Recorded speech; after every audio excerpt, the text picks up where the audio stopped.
জয় শ্রীকৃষ্ণ। শ্রীমদ্ ভাগবত গীতার বৃন্দাবন লীলা দাবানল থেকে সুপ্ত ব্রজবাসীদের উদ্ধার।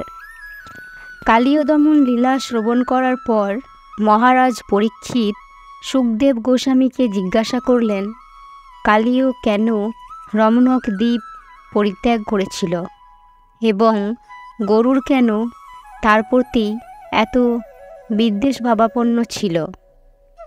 সুখদেব গোস্বামী মহারাজ পরীক্ষিতকে বললেন যে নাগালয় রমণক দ্বীপ ছিল সর্পদের আবাসস্থল এবং কালীয় ছিল প্রধান নাগেদের একজন। তার আহার বলে গরুর সেই দ্বীপে এসে তার ইচ্ছামতো অসংখ্য সর্প হত্যা করত। তাদের কিছু সে খেত, কিন্তু অনেক সর্পকেই সে অনর্থক হত্যা করত। তার ফলে সর্পকুল এত বিচলিত হয়ে পড়েছিল যে তাদের রাজা বাসুকী ব্রহ্মার কাছে তাদের রক্ষার জন্য আবেদন করেছিলেন। ব্রহ্মা এক বন্দোবস্ত করেছিলেন যাতে গরুর অনর্থক বিশৃঙ্খলার সৃষ্টি না করে। প্রতি মাসে যেদিন চন্দ্র অধকৃতি গ্রহণ করবে সেদিন সর্পকুল গরুরকে একটি সর্প উৎসর্গ করবে। একটি বিশেষ বৃক্ষের নিচে গরুরের নিবেদন স্বরূপ একটি সর্প রেখে দেওয়া হতো। এই নৈবেদ্য পেয়ে গরু সন্তুষ্ট হয়েছিলেন এবং তিনি আর সর্পদের অনর্থক অশান্তির সৃষ্টি করত না। কালীও কিন্তু এটা মেনে নিল না। তার সঞ্চিত বিষ এবং শক্তির গর্বে মত্ত হয়ে সে ভাবল, গরুরকে কেন এই উপহার দেওয়া হবে। এই মনে করে সে নিজেই গরুরকে উৎসর্গীকৃত উপহার ভোজন করতে শুরু করল। ভগবান বিষ্ণুর মহান ভক্ত এবং বাহন গরুর বুঝতে পারল যে তাকে উৎসর্গীকৃত উপহার কালীই ভোগ করে নিচ্ছে। তখন তিনি অত্যন্ত ক্রুদ্ধ হয়ে সে অপরাধী সর্পকে হত্যা করার জন্য মহাবেগে সেই দ্বীপের প্রতি ধাবিত হলেন।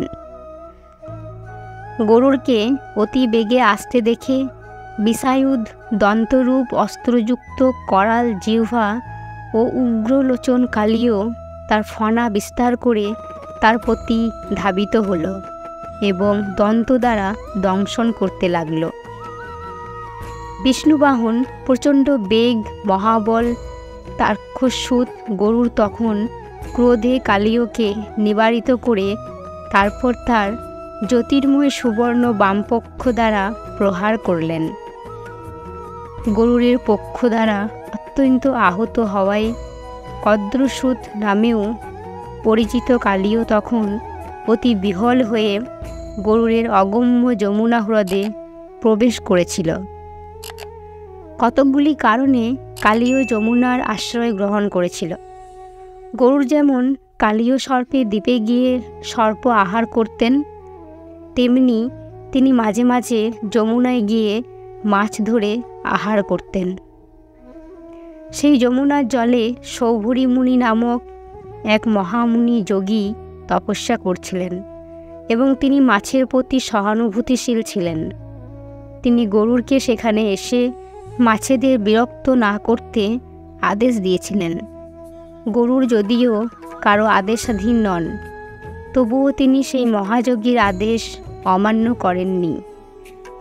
সেখানে অনেক মাছ খাওয়ার পরিবর্তে তিনি মাছের নেতা একটা বড় মাছকে ধরে নিয়ে চলে গিয়েছিলেন। মাছেদের এইরকম একজন বড় নেতাকে গরুর ধরে নিয়ে গেছে জেনে সৌভরী মুনি অত্যন্ত ব্যথিত হয়েছিলেন এবং তাদের রক্ষা করার জন্য তিনি গরুরকে অভিশাপ দিয়েছিলেন, এখন থেকে যদি গরুর এখানে মাছ ধরতে আসে তাহলে আমি আমার সমস্ত শক্তি দিয়ে বলছি যে তৎক্ষণাৎ গরুরের মৃত্যু হবে। এই অভিশাপের কথা কেবল কালীই জানত। তাই কালীও নিশ্চিত ছিল যে গরু সেখানে আসতে পারবে না এবং তাই সে যমুনার মধ্যে সে হ্রদে আশ্রয় গ্রহণ করাটা সবচাইতে বুদ্ধিমানের কাজ হবে বলে মনে করেছিল। কালিয়র সৌভরী মুনির আশ্রয় গ্রহণ করা কিন্তু সফল হয়নি। গরুড়ের প্রভু শ্রীকৃষ্ণ তাকে যমুনা থেকে তাড়িয়ে দিয়েছিলেন। এখানে একটা কথা আমাদের মনে রাখতে হবে যে গরুড় সরাসরিভাবে পরমেশ্বর ভগবানের সঙ্গে সম্পর্কযুক্ত এবং তিনি এত শক্তিশালী যে কারো আদেশ বা অভিশাপের অধীন তিনি নন।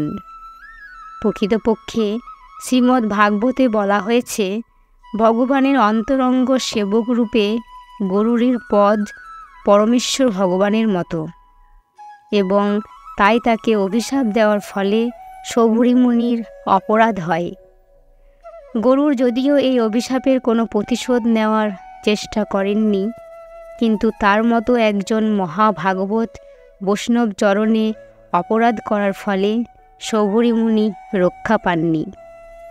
এই অপরাধের ফলে সৌভরী মুনি তার তপস্যা থেকে ভ্রষ্ট হয়েছিলেন এবং এই জড়জগতে ইন্দ্রিয় তর্পণকারী একজন গৃহস্থে পরিণত হয়েছিলেন।